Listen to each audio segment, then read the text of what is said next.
Il s'agit d'offrir une alimentation saine et locale au plus grand nombre. On est dans l'abondance de nourriture. On a aujourd'hui dans la population beaucoup d'interrogations sur la consommation de certains végétaux qui sont utilisateurs de produits phytosanitaires. Et donc les villes comprennent qu'elles ont une responsabilité spécifique qu'elles doivent assumer.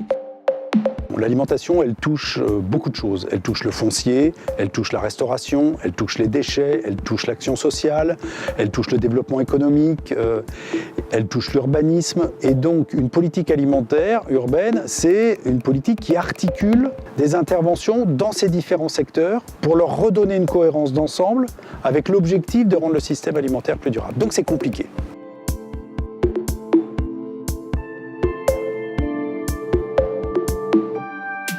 On produit largement plus que ce dont on a besoin nutritionnellement, on gaspille énormément de nourriture, mais ça n'empêche pas qu'on a 5 millions de gens environ, près de 5 millions de gens qui n'ont pas les moyens suffisants pour accéder à l'alimentation. On a la production nécessaire, on a des systèmes de distribution alimentaire un peu partout. Bon, même s'il peut y avoir des écarts sur certains territoires, le problème fondamental est celui de la question de l'accès à une alimentation de qualité. Et quand on dit qualité, derrière, ça veut dire qu'on est en train de questionner fortement le modèle alimentaire qui a été construit sur une alimentation de masse, plutôt sur un modèle calorique. Cette aspiration à la justice alimentaire, c'est de redonner un peu plus d'équilibre entre les différents acteurs du système. Tout le sens de la politique agroécologique et alimentaire posée par la métropole, donc qui rentre directement dans le cadre de la signature du pacte de Milan, où on veut à la fois poser une agroécologie éthique et durable sur notre territoire, mais aussi développer une alimentation saine de qualité. Nous voulons intégrer des produits locaux, nous voulons intégrer des produits issus de l'agriculture biologique. La céréale, elle est entre Bédarieux et Pézenas. Où c'est? C'est dans l'Hérault, c'est dans les Hauts-Cantons. Moulin de Soré, c'est à Montpellier. Fabrègues, c'est à côté, c'est une commune. Ah, mais mon pain, il est fait là. Voilà mon territoire, voilà ce qui existe sur mon territoire. Dans le cadre de ce marché que nous avons attribué à Pain et Partage, la collectivité a quand même pris un risque, dans le sens où l'entreprise Pain et Partage se positionnait sur Fabrègues n'était pas totalement terminée. Et donc la ville a pris le risque de donner un marché à une entreprise qui est en train de se construire. Le second risque pris par la ville, c'est que elle est aussi sortie des sentiers battus en n'attendant pas forcément un pain standardisé. La farine qu'on utilise, elle ne contient pas d'additifs. Nous, ce qu'on ne voulait pas, c'était rajouter des produits sur lesquels on peut s'interroger en termes de nocivité pour l'organisme. La ville a fait le pari de pouvoir proposer ce type-là aux enfants. Avant, on donnait largement au-delà des recommandations nutritionnelles et on faisait un gaspillage énorme en pain parce que c'était du pain conventionnel. Avec le pain de Pain et Partage, 25-50 grammes suffisent largement. Alors qu'avant, il nous fallait 100 voire 150 grammes par enfant. Donc un des grands intérêts de l'opération, ça a été aussi d'intégrer le pain biologique à budget constant. Et ça, nous avons pu le faire grâce au travail de lutte contre le gaspillage alimentaire et le fait de distribuer aux enfants la juste quantité nécessaire. On doit être à 13-14 communes à l'heure actuelle sur la métropole, donc c'est quasiment presque 50%, qui ont adhéré au projet Pain et Partage et qui maintenant bénéficient de cette structuration de filière.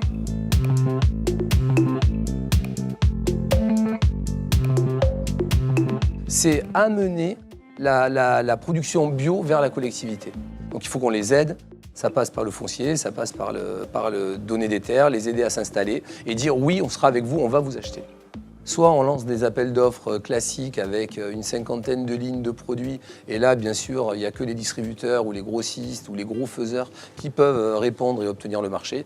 Nous avons fait le choix à la ville d'allotir précisément par famille de produits. Par exemple, j'ai un lot fruits. Soit j'ai le choix entre mettre melon, tomate, pastèque, abricot, pêche, nectarine, raisin dans le même lot. Et là, bien sûr, la réponse, c'est forcément un grossiste. Puisque un petit ne va pas pouvoir répondre à l'ensemble, un agriculteur ne va pas pouvoir répondre à l'ensemble des lots. Eh bien nous faisons un lot tomate, un lot pomme, un lot pêche, un lot poire. Et là, l'agriculteur qui fait que de la tomate peut se positionner. Et lorsqu'on fait un lot pain bio, Pain et Partage peut répondre. Si nous faisons un lot pain bio avec du pain conventionnel, avec des petits pains, avec des croissants, avec des brioches, Pain et Partage ne peut pas répondre.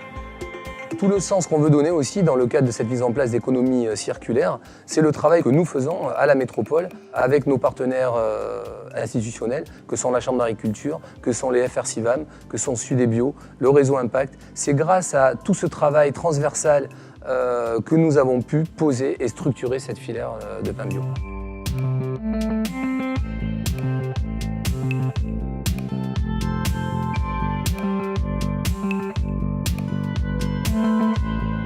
Alors, le mine de Montpellier Méditerranée Métropole, c'est une plateforme logistique qui est utilisée par la production agricole régionale. La métropole de Montpellier est certainement l'un des mines de France les plus intéressants parce qu'on trouve l'ensemble des productions maraîchage, arboriculture, élevage, produits de la mer. Donc on a tout à proximité, donc le local fait sens. Je vais vous donner un secret, il y a des producteurs qui sont là depuis 20 ans et qui découvrent encore des produits qui sont vendus sur le mine qu'ils ne connaissaient pas. Ce qui réunit toutes ces initiatives, c'est qu'une prise de conscience de la part des élus locaux que l'État n'avance pas assez vite, que les niveaux européens et internationaux ne sont pas alignés sur cette idée d'une reterritorialisation de la création de systèmes alimentaires locaux, et donc les villes comprennent qu'elles ont une responsabilité spécifique qu'elles doivent assumer.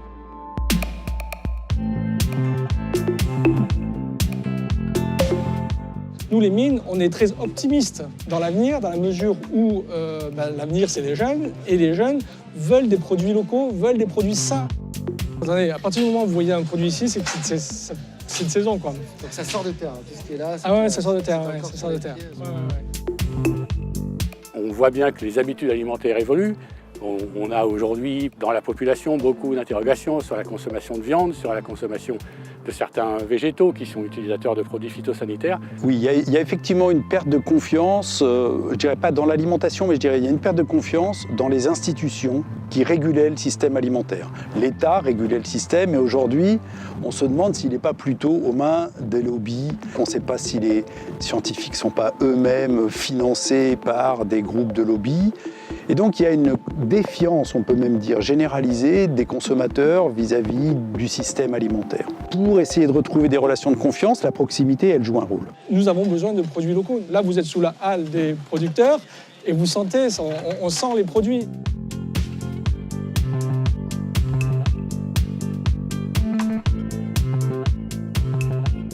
Montpellier est le premier mine en France à offrir ce type de service de transformation de production agricole locale, tiré, il faut le dire, par la restauration collective qui est en demande de produits transformés. Tiré aussi par la grande distribution qui est aussi en demande de produits transformés issus du territoire. Voilà, donc on est très fiers d'avoir inauguré ce pôle en début d'année. Nous avons pu créer la légumerie sur le mine de Montpellier. La légumerie qui est une des 6 entreprises qui est installée sur le mine de Montpellier. Elle récupère les produits, les invendus. Elle lutte contre le gaspillage, elle crée de l'emploi en insertion, elle passe beaucoup de volumes de produits locaux, elle ne travaille qu'avec des producteurs locaux.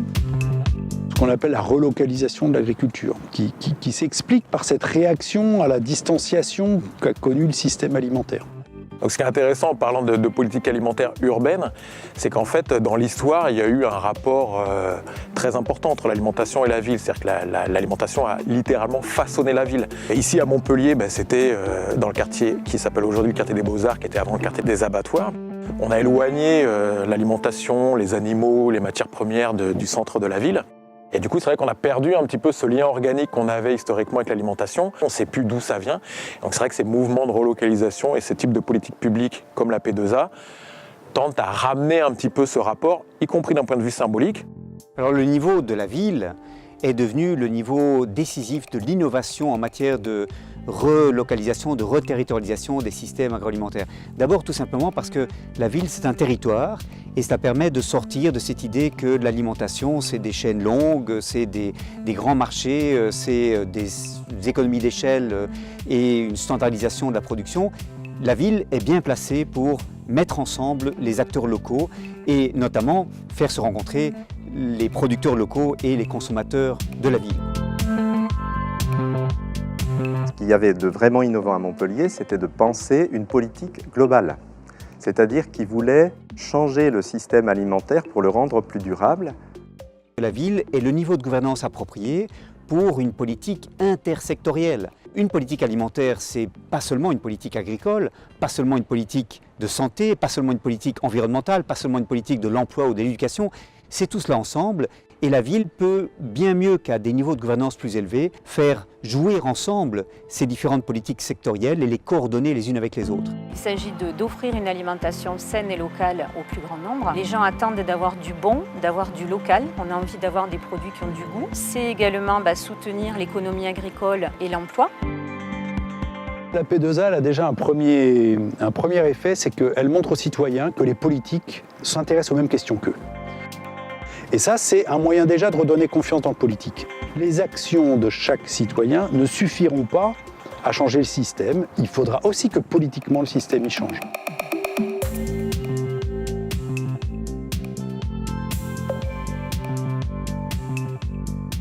Donc on n'est pas forcément toujours en tant que collectivité en maîtrise d'ouvrage directe, ce n'est pas une approche top-down. Par contre, là où les collectivités jouent un rôle pour le coup très important, c'est dans le domaine de l'accès au foncier pour les agriculteurs. Pour avoir des marchés pour se nourrir, il faut qu'on ait des paysans. Pour qu'on ait des paysans, il faut qu'on puisse les installer. Pour qu'on puisse les installer, il faut qu'on ait l'accès au foncier. Et puis après, c'est de l'aménagement. Quand on installe un paysan, on ne crée pas un emploi, on installe une famille. Donc on peut conserver un réseau de bus, on peut conserver un bureau de poste, on peut conserver une classe d'école, on peut conserver... Et ça, c'est cette vision globale qu'on doit avoir. Et cette vision globale, nous, on ne peut pas l'avoir à 100%. On est obligé de s'appuyer sur nos partenaires. Le problème, c'est qu'on a une pression foncière ici qui est assez considérable. Et on a des gens qui vont conserver leur foncier dans l'espoir de, un jour, qu'ils passent constructibles. Donc il faut qu'on ait des politiques publiques qui nous permettent de préserver ce patrimoine. Dans un premier temps, de le préserver, dans un deuxième temps, de le rendre accessible. Et là, avec la métropole, on a vraiment un interlocuteur valable et intéressant parce que nous, on n'a pas du tout le sentiment d'être bridé. On arrive, on propose, ah ouais, mais c'est super ce que vous proposez, on y va, comment on met les moyens, comment vous allez faire et comment vous allez mettre ça en place. Donc ça, c'est intéressant. L'objectif, c'est d'installer des jeunes et pour installer des jeunes, il faut des terres. Donc par exemple, sur une zone de 70 hectares, il n'y a que 30 hectares qui sont utilisés. Donc il reste quand même beaucoup de surface qui aurait pu être utilisée par un agriculteur pendant 1, 2, 3 ans. Là, ça fait une dizaine d'années déjà qu'elles sont en friche. On essaye de travailler là-dessus, de rencontrer les communautés de communes et les élus pour les sensibiliser à ça. Si on mobilise du foncier pour avoir plus de terrain et permettre la culture de proximité, de produire localement, eh bien forcément ça va réduire les coûts. Notre objectif aujourd'hui, c'est d'avoir beaucoup plus de foncier à offrir à des porteurs de projets qui sont respectueux justement de l'environnement. Nous avons effectivement donc mis à disposition de jeunes porteurs de projets le domaine de Vivier qui est à Jacou. Donc ça, c'est la volonté aussi de développer les fermes agroécologiques, pas qu'à Montpellier, mais dans les communes de la métropole. Et le deuxième projet, c'est le domaine de la Condamine, donc où il y a 14 hectares qui sont aujourd'hui mis à disposition pour du maraîchage, de l'oléiculture, du petit élevage. On est ici parce que j'ai été sélectionné par rapport à un appel à projet lancé par la métropole qui a commencé en 2015. La métropole précisait que les agriculteurs qui seraient sélectionnés, au moins une partie de leur production devait servir à nourrir la population de Montpellier ou alentour, enfin voilà quoi, localement. Ça m'a permis de trouver des terres qui sont déjà bonnes, mais surtout la terre près des villes, donc du coup je suis près de mes consommateurs potentiels. L'AMAP, c'est une association pour le maintien d'une agriculture paysanne. Et donc, ça veut dire que les gens qui adhèrent à l'AMAP, en fait, sont solidaires avec le producteur qui leur amène, alors ça peut être des légumes le plus souvent, mais ça peut être aussi d'autres productions. Et donc, l'idée, c'est qu'ils s'engagent à soutenir l'agriculteur en lui préachetant le panier pour les légumes, donc le panier qu'il va fournir pendant toute une saison. Donc chez nous, la saison, elle dure 6 mois. Ils connaissent le producteur, mais aussi l'origine des légumes et des fruits qu'ils ont chaque semaine. Nous, on sélectionne sur le goût, on ne sélectionne pas sur la résistance au transport. Donc là, c'est vraiment super bien tombé pour moi qu'il y ait cet appel à projet-là. Et donc maintenant, je suis dans la phase de production.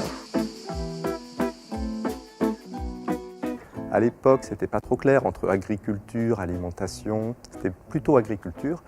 Puis la première idée, c'était que ce fameux SCOT d'aménagement devait être révisé Et donc il y avait à nouveau une demande sur où en est-on aujourd'hui au niveau du SCOT et comment faire évoluer l'agriculture. Mais dès les premiers échanges, il est apparu que l'alimentation était un sujet aujourd'hui complètement lié à ce problème de l'aménagement agricole et durable du territoire. La P2A, elle contribue à changer notre environnement, notre paysage alimentaire.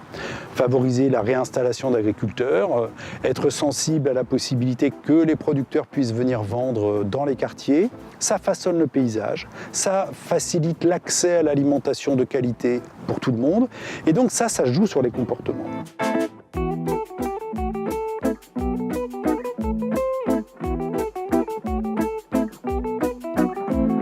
Donc l'innovation sociale dans la question alimentaire, c'est la façon dont les gens se débrouillent pour trouver des solutions à leurs difficultés du quotidien et en particulier comment ils peuvent mettre en place soit des circuits, soit des façons de faire ensemble pour accéder à une alimentation aujourd'hui qualifiée de durable. En réalité, les initiatives citoyennes, associatives sont très nombreuses. Et donc il s'agit pour une collectivité non pas de faire à la place des citoyens, des associations ou des entreprises, hein, de l'écosystème on dit, mais d'appuyer, de consolider cette dynamique-là. Pourquoi est-ce que la cagette peut-être fonctionne bien à Montpellier? Je dirais qu'on a la chance à Montpellier d'être au milieu d'un bassin de production à la rencontre entre la Lozère, la mer, les plaines, les Bouches-du-Rhône. Aujourd'hui dans la station on est 1000 adhérents qu'on a recrutés depuis 2015 au travers de réunions d'information qu'on a tenues régulièrement toutes les semaines, une vingtaine de personnes. Deux objectifs. Le premier objectif c'est de développer des filières durables et transparentes, que ce soit dans le secteur alimentaire mais pas seulement. Et un deuxième objectif qui est de permettre à chacun d'améliorer son alimentation quelles que soient ses convictions et ses moyens. On a une marge fixe à 20%. On fait 20% sur notre prix d'achat. Donc ce n'est pas une ville qui explique aux citoyens comment on va faire l'alimentation, c'est une ville qui, avec les citoyens, les porteurs d'initiatives, apprend à construire une nouvelle politique. Donc l'agriculture urbaine, en fait, c'est un ensemble de jardins. Il y en a à l'heure actuelle 25 recensés officiellement dans Montpellier, qui sont donc des jardins au pied des immeubles dans un quartier donc, qui est vraiment bétonné et bitumé. Travailler sur créer des oasis dans chaque quartier et surtout permettre à tous ces gens qui en ont envie, qui en ont le souhait de pouvoir jardiner, de pouvoir au pied de leur immeuble produire des fruits, des légumes. Comment faire justement connaître l'agroécologie, comment sensibiliser les gens sur l'agroécologie. Je trouve ça vraiment très important parce que ce sont quand même des élus et on pourrait dire voilà les politiques ils sont dans leur domaine, ils sont dans leur on va dire dans leur petit nuage, mais non en fait. Vous êtes à Verpopa, donc Verpopa c'est verger, potager, partagé. Alors ça c'est un mûrier. Vous voyez que les pommes sont déjà pas mal développées. Ça c'est le verger rustique. Aller dans ces jardins, ça serait comme un levier d'action qui derrière modifierait les pratiques d'achat et les pratiques alimentaires des gens. Implanter ces jardins, ça a permis aux gens de se réapproprier leur espace de vie. Et donc du coup, ils y font attention, ils y tiennent, ils protègent.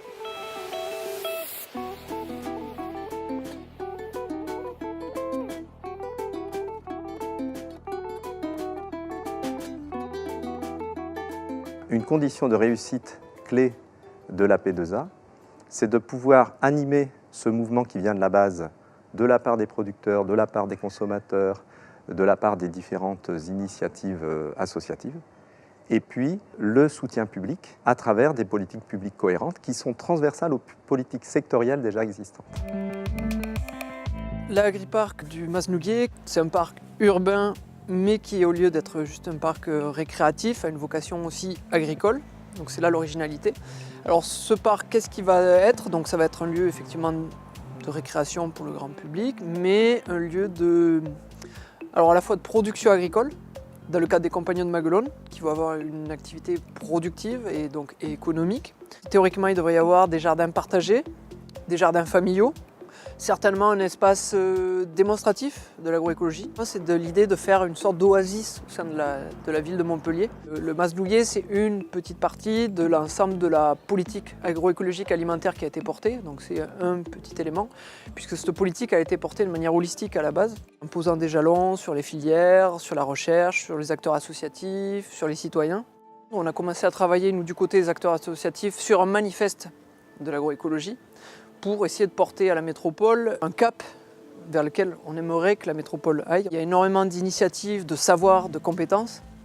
Et donc c'est de catalyser et de mettre tout ça à l'honneur et que la métropole soit une sorte de gang qui va arriver à porter ce projet avec l'aide de toutes ces structures, ces initiatives, ces citoyens. Amener les Montpelliérains à peut-être avoir un autre regard sur l'agriculture et prendre connaissance de l'agroécologie, de la permaculture.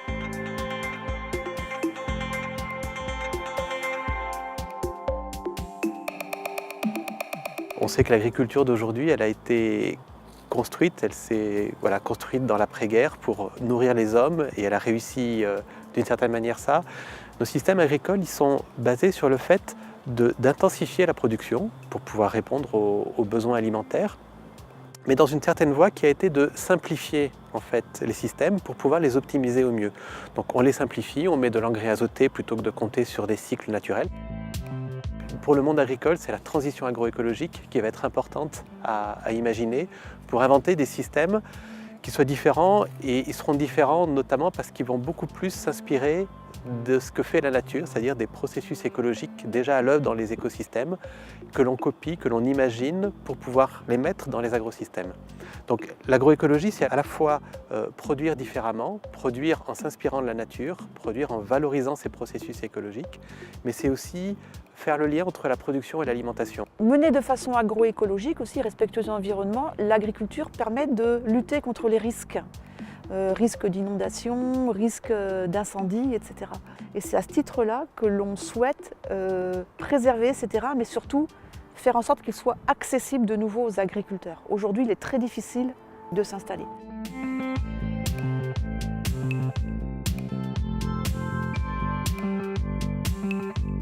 À Montpellier, je dois dire que la population est particulièrement gâtée parce que non seulement il y a une tentative de la part de la métropole, Montpellier-Méditerranée Métropole, de développer un système agroécologique et alimentaire local, mais il y a en plus une tentative de faire participer les citoyens à la définition des priorités, de consulter de manière régulière ces citoyens dans les phases ultérieures de mise sur pied de cette politique P2A.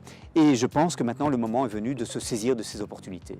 La difficulté, c'est qu'il n'y ait pas de maillon faible, c'est qu'il y ait une politique cohérente à tous les échelons de la chaîne. Et donc ça, c'est le rôle de la métropole, de faire en sorte qu'il n'y ait aucun maillon faible sur l'ensemble de ces échelons-là. C'est pas simple, c'est pas simple. Poser une agroécologie alimentation, poser la P2A, en prenant vraiment tous les axes. Elle a lié 4 compétences essentielles dans son équipe politique agroécologique alimentation. La compétence foncière, la compétence alimentation, la compétence économique, développement économique et la recherche. Et nous-mêmes, chercheurs, nous avons été sollicités et intéressés parce que nous avions des résultats, mais nous-mêmes ne savions pas ce qu'était une politique agricole et alimentaire, parce que ça n'existait pas, tout simplement. Ce ne sont pas une personne, un organisme, les chercheurs qui l'ont inventé, c'est en fait un partenariat, une collaboration qui s'est nouée. Ça impacte l'économique, le social, le sociétal. Et c'est pour ça que le travail avec la recherche qu'on a posé au niveau de la métropole, c'était aussi, une fois qu'on avait réalisé un état des lieux de la restauration collective, c'est d'aller plus loin et de questionner quelles sont réellement les attentes et les besoins des populations. Eh bien, c'est l'occasion de vraiment mettre en relation tous ces professionnels-là et donc de tirer vers le haut toute une filière. Et c'est continuer, je pense, à une véritable mise en réseau pour que le citoyen ait une lisibilité sur tout ce qui se fait en termes d'animation, de production. Montpellier est parmi les quelques villes qui se mettent vraiment en route pour la construction d'une politique agroécologique et alimentaire, conscient que sont les élus municipaux, que sans l'énergie des citoyens, sans un appétit de la part de la population, rien ne va bouger et que la politique risque de tourner à vide si la politique ne prend pas appui sur ces initiatives citoyennes. Et donc il y a des caractéristiques communes à ces différentes initiatives de politique alimentaire urbaine. Montpellier est très certainement en pointe dans ce combat extrêmement important. Tout d'un coup, on voit un acteur local, les villes, qui a priori s'est plutôt construit souvent contre les zones rurales, ou en tout cas en pompant sur les zones rurales, qui commence aujourd'hui à imaginer qu'il pourrait avoir un rôle aussi pour inventer des nouvelles formes d'agriculture et d'alimentation. C'est œuvrer pour une alimentation saine, de qualité, éthique et durable. non seulement on peut changer les choses, mais les choses sont en train de changer.